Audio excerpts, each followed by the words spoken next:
அவர்களை தயார்படுத்திய ஆசிரியர் பெருமக்களுக்கும் பெற்றோர்களுக்கும் எனது அன்பான வணக்கம்.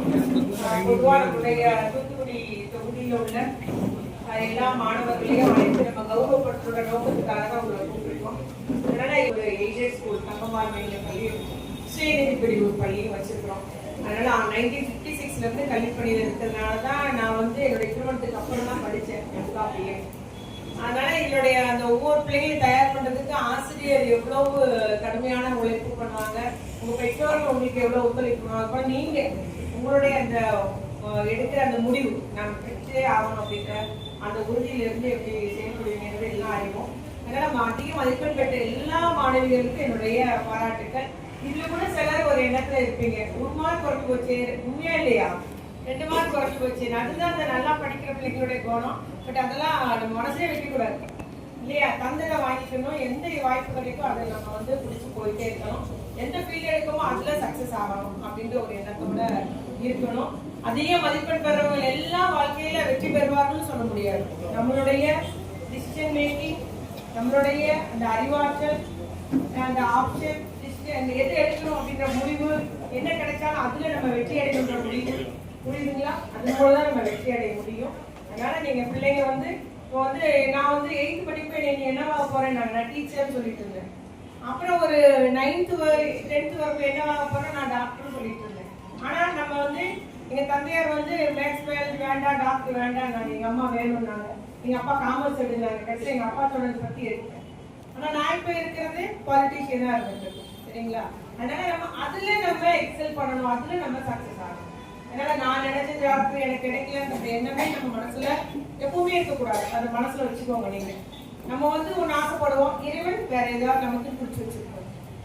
எந்த ஃபீல்டுனாலும் சரி, நான் வெற்றி அடையணும், நான் இதுல எனக்கு என்ன கிடைச்சா நான் சக்சஸ் ஆகும், நான் அதுல டாப்பர் ஆகும், என்ன நான் பிறருக்கு முன்மாதிரியா நடந்துக்கிறேன் அப்படின்ற ஒரு எண்ணத்தோடு நீங்க போனீங்கன்னா, ஒரு காலத்துல மேலே ஏறதுக்கு நான் பயப்படுவேன்.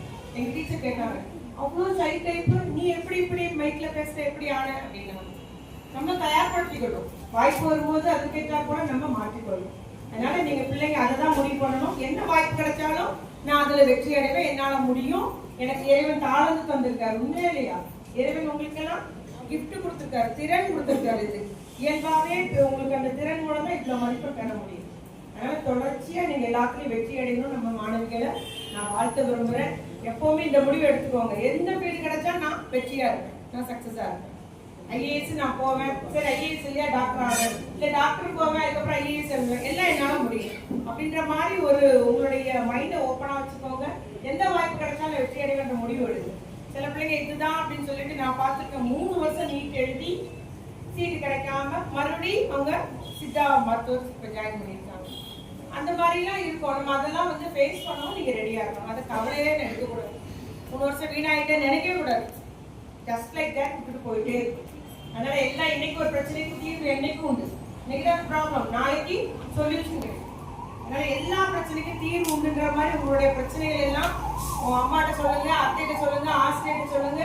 முக்கியமா இறைவனிடம் வேண்டி எல்லாம் அவர் பொறுப்பு ஒப்படைச்சு, நீ தான் பிரச்சனை தீர்த்து தரணுன்ற மாதிரி அவர்கிட்ட ஒப்படைச்சிருங்க. நம்ம மனசே லேசாயிடும்.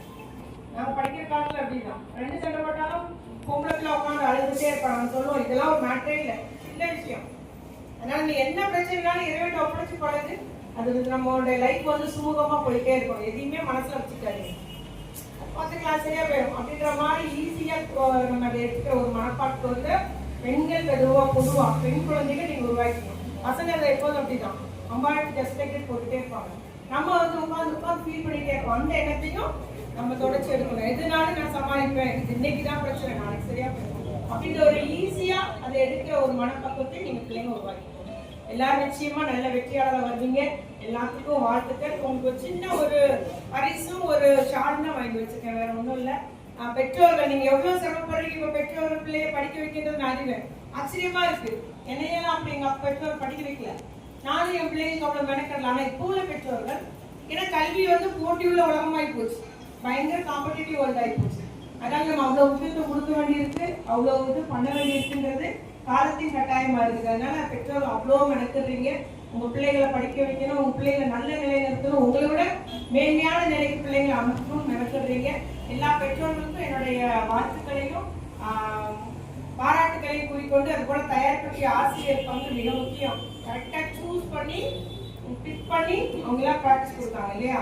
ஸோ இவளால முடியும் அப்படின்ற மாதிரி. அது மாதிரி நல்ல ஆரோக்கியத்தை வச்சுக்கோங்கம்மா. ஆரோக்கியம் முக்கியம். குறிப்பா பெண்களுக்கு ஆரோக்கியம் இருந்தாதான், சுவர் இருந்தாதான் சித்திரம் வரைய முடியுன்றது. ஆரோக்கியம் நல்லா இருந்தா நம்ம மென்மேல என்னன்னாலும் சாதிக்க முடியும். அதனால நீங்க அந்த ஆரோக்கியத்துக்கு இம்பார்ட்டன்ஸ் கொடுங்க. ஹெல்த்தி ஃபுட்டா சாப்பிடுங்க, ரொம்ப முக்கியம். அதுதான் வெறுமன ஸ்நாக்ஸ் சிப்ஸ் அப்படி சாப்பிடாதீங்க.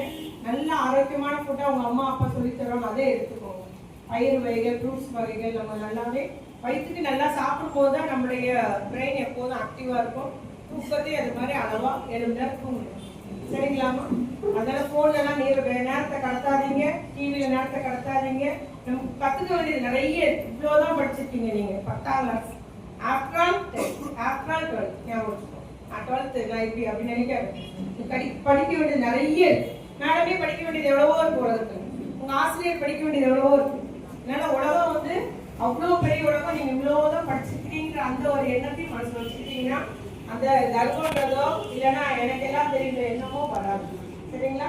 பெற்றோர்களுக்கு நல்ல பேர் வாங்கி கொடுங்கம்மா. உங்களை நம்பி நிறைய பெற்றோர்கள் இருக்கிறாங்க. நன்றி, வணக்கம்.